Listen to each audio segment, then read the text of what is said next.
નમસ્કાર ગુજરાતી મિત્રો, એકવાર ફરીથી તમારું સ્વાગત છે અમારા એક નવા વિડીયોમાં. તો આજે આપણે વાત કરવાના છે કે આપણે આપણા ઘરમાં પીઓપી કરાવવી જોઈએ કે ના કરાવવી જોઈએ, એ વિષય પર થોડી વાત કરવાના છીએ. તો વિડીયોને અંત સુધી જોજો, કારણ કે અંતમાં જ તમને ખબર પડશે કે આપણે ઘરમાં પીઓપી કરાવવી જોઈએ કે ના કરાવવી જોઈએ. તો મિત્રો, દરેક માણસની ઈચ્છા હોય છે કે પોતાનું ઘર સુંદર લાગે, આકર્ષિત લાગે. તેના માટે લોકો ઘરમાં પીઓપી કે પીવીસી કરાવતા હોય છે. તો આજે આપણે વાત કરવાના છીએ પીઓપી વિશે. મિત્રો, કોઈ મને પૂછે કે તમારે ઘરમાં પીઓપી કરાવવું જોઈએ કે ના કરાવવું જોઈએ, તો મારો જવાબ હશે કે હા, પીઓપી કરાવવું જોઈએ. પરંતુ ક્યારે કરાવવું જોઈએ એ પ્રશ્ન પણ ખૂબ જ મહત્ત્વનો છે. આપણે આપણો ખર્ચ, આપણી સ્થિતિ અને પીઓપી માટે અનુકૂળ જગ્યાના હિસાબથી કરાવવું જોઈએ. તો ચાલો મિત્રો જાણીએ. મિત્રો, પીઓપી કરવું કે ના કરવું એ તમારી જરૂરિયાતો અને પસંદગી પર આધાર છે.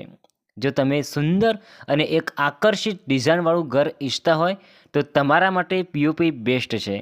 અને બીજી વાત કે તમને ટકાઉ અને લાંબા સમય સુધી ટકી રહે તેવી છતની જરૂર હોય તો પીઓપી બેસ્ટ છે. પરંતુ જો તમારા ઘરમાં ભેજ અથવા ભીનાશની સમસ્યા હોય તો તમારે પીઓપી ના કરાવવું જોઈએ. કારણ કે પીઓપી ભેજને શોષી લે છે, જેથી પીઓપીમાં તિરાડ જેવી સમસ્યાઓ આવે છે. પીઓપી માટે એક સારા કારીગરની જરૂર પણ હોય છે. અને બીજી વાત કે પીઓપી કરવામાં ખર્ચ ખૂબ જ વધારે આવે છે. એટલા માટે તમારી જરૂરિયાત અને પસંદગીના હિસાબથી તમારે પીઓપી કરાવવું જોઈએ. તો મિત્રો, સીધો કહેવાનો અર્થ એ જ છે કે તમારા ઘરમાં જો ભેજની સમસ્યા ન હોય, તમારી પાસે એક સારું મૂડીરોકાણ હોય, તો પીઓપી તમારા માટે બેસ્ટ છે.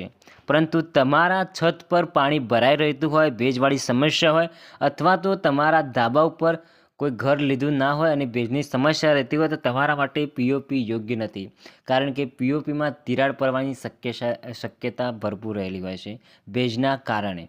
તો જો ભેજ ના હોય તો તમારે પીઓપી બેસ્ટ છે, કારણ કે પીઓપીથી તમે આ એક આકર્ષિત ડિઝાઇન આપી શકો છો. તો તમારી જરૂરત અને ઈચ્છા મુજબથી તમારે પીઓપી કરાવવું જોઈએ કે ના કરાવવું જોઈએ, એ હવે તમારે નિર્ણય લેવાનો છે.